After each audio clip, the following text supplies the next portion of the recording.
Magandang araw po sa inyo lahat mga kabarya at mga kaselyo. Today is September 24 at ngayong araw po ay kaarawan ng ikatlong title holder ng Pilipinas na si Miss Pia Alonso Wurtzbach Johnson. Ayan. So, Miss Pia, sana tama yung pagkakasabi ko ng iyong apelido. But anyways, sinilang siya sa West Germany, nanalong Binibining Pilipinas ng 2015 at naging delegado natin sa Miss Universe 2015. And ayun na nga, medyo may pagkakamali lang si Mr. Steve Harvey nung siya ay na-announce, no? Dun sa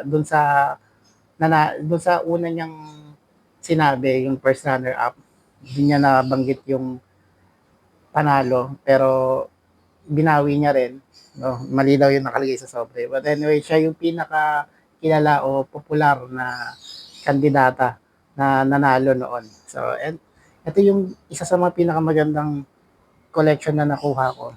Ito po yung 2015 stamps and souvenir sheet ni Miss Pia Wurtzbach. Ayan, napakaganda. Oh. Ito medyo hindi ko inahawakan siya basta-basta kasi baka mag-fade. Ano, ang kagandahan sa ano na yan, sa souvenir sheet na to, yung makikita nyo yung corona, ayan. So para siyang totoo. 3D print yan, ayan o. May mga gem pa siya. Ayan, mga diamonds. Napaganda pati yung earrings niya. So pag itatalikod mo yan, ayan, emboss na emboss talaga yan. Ayan, so malabong mapeke yung mga ganitong klaseng selyo. Ayan, tapos ayan si Pia Wurtzbach, o napakaganda.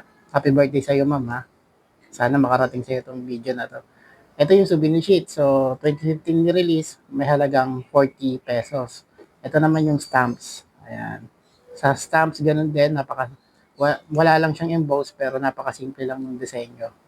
Ayan, si Miss Pia. Ayan, oh. Kasi ayan, logo ng Miss Universe. Ito naman, ang halaga naman nito, 15 pesos. Ayan. So, kung maghahanap kayo ng ganito, medyo rare to find na yung ganitong set, pati yung first day cover niya.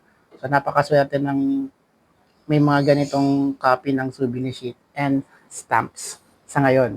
Ayan. So, price value, actually, nabili ko siya ng 250 pesos kay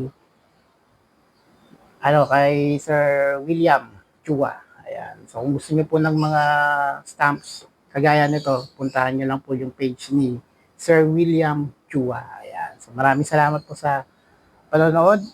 Happy birthday muli sa inyo, Ma'am Pia,